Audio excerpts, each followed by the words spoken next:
Buenas tardes, mucho gusto. Soy Juan David Montoya y soy psicólogo de la Universidad de los Andes.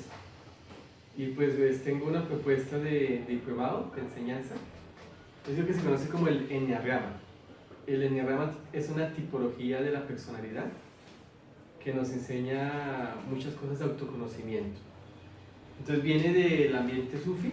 Los sufis son los místicos musulmanes y nos enseña que hay tres tipos de energías principales, que son la cabeza, el cuerpo y el corazón. O sea, lo que nos está diciendo es que dentro de la estructura psicológica hay gente que es más cabeza, que es más pensante, por ejemplo un Antanas Mocos. Hay gente que es más cuerpo, por ejemplo los deportistas. Y hay gente que es más corazón, por ejemplo los artistas. Y ubica las tres tipologías en este esquemita. Este esquema es lo que conocemos como el enneagrama. Es una estrella de 9 puntas.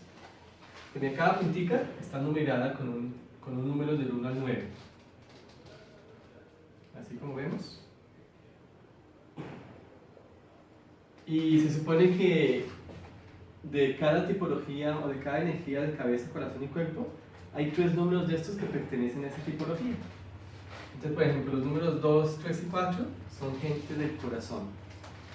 Los números 5, 6 y 7 son gente de la cabeza. Y los números 8, 9 y 1 son gente del cuerpo. Y así nos enseña muchas más cosas, ¿no? Nos enseña también que la gente se comporta en situaciones de ansiedad, de estrés, de acuerdo a 3 formas de responder. Hay gente que se opone, hay gente que se acerca y hay gente que se escapa. Entonces, cuando alguien está en situaciones conflictivas, digamos que está en un trancón, que va a llegar tarde, que está enojado, algunas personas son confrontativas, ¿no? Entonces alguien dice, tiene que escucharme y esto no se queda así, y se pone de mal genio. Otra gente es muy afectiva, ¿sí? Y dice, bueno, tal vez pasó algo, yo te entiendo, las cosas se resuelven. Y hay gente que es evasiva, ¿sí? Que ni confrontan ni comprenden, sino que simplemente toman distancia. Entonces aquí en este esquema, la gente evasiva son los eneatipos 4, 5 y 9. ¿Sí? Aquí con rojitos se los pinto. ¿Sí? Son los tipos evasivos. La gente que es confrontativa son los 3, los 8 y los 1.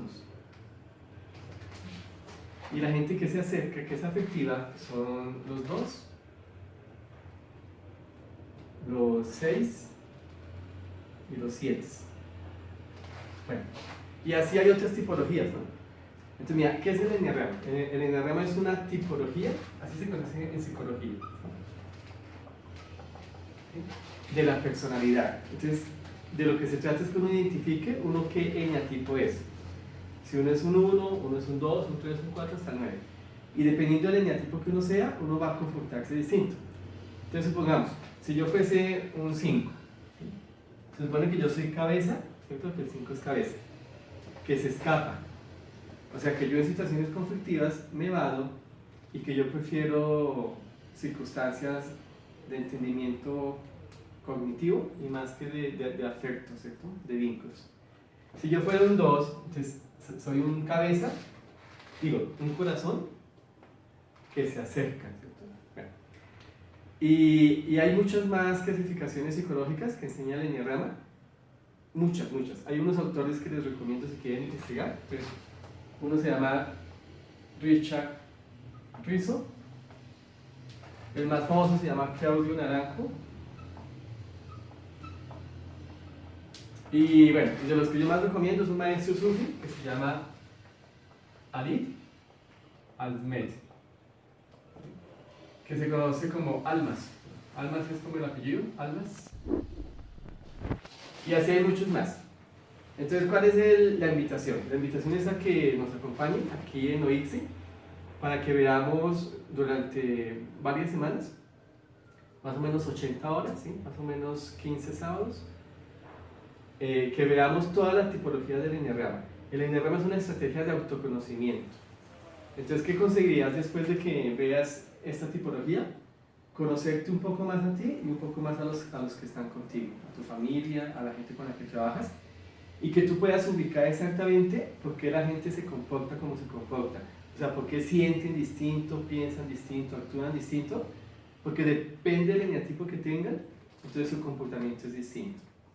Hay muchas otras cosas, por ejemplo, solamente para terminar te digo, mira, si te das cuenta, junto a cada número, en la parte adyacente junto al círculo, hay dos numeritos que lo acompañan, ¿no? Por ejemplo, al 1 lo acompaña el 9 y lo acompaña el 2. Eso es lo que se conoce como acompañante, ¿sí? Y hay otros dos numeritos con los que se conecta cada número, que es de la flecha, o sea, mira, el 2 se conecta con el 8 y con el 4. ¿Sí? Por ejemplo, el 7 se conecta con el 1 y con el 5. Esas flechas hacia donde van los números se conoce como el movimiento, ¿sí? El movimiento de cada número. Entonces, el movimiento de cada uno, de cada número y el acompañante nos dicen más cosas de ese tipo. Por ejemplo, el movimiento dice si yo me estoy descentrando o me estoy centrando. Descentrando significa si yo estoy con comportamientos malsanos. Y centrando si estoy con comportamientos sanos. Por ejemplo, si uno fuese un 2, ¿sí? Al 2 le conviene moverse hacia el 4, ¿sí? Y no le conviene moverse hacia el 8. Entonces, si tú te das cuenta que eres un 2, que te estás moviendo al 8, tú puedes darte cuenta que estás en un movimiento malsano, patológico, disfuncional, porque digamos que te estás volviendo confrontativo, ¿no? Mira, ya dijimos que los 8 son confrontativos. Entonces, a los 2 no les conviene volverse confrontativos, sino más bien interiorizarse, ¿no? El 4 ese vacío se mete en sí mismo. Entonces, a los 2 les conviene, en vez de confrontar con el otro y de pelear, le conviene es meterse en sus propias emociones. Bueno, y así es mucho más. Te invito a que busques en internet si quieres investigar el enneagrama y vas a ver que lo que hay que aprender es demasiado. Esto como técnica para consultas, para psicoterapia, es excelente, porque nos permite diagnosticar adecuadamente cómo la gente está sintiendo, está pensando y está actuando. Bueno, muchas gracias y que Dios los bendiga, y les invito a que investiguen aquí en OICSE de qué se trata el asunto.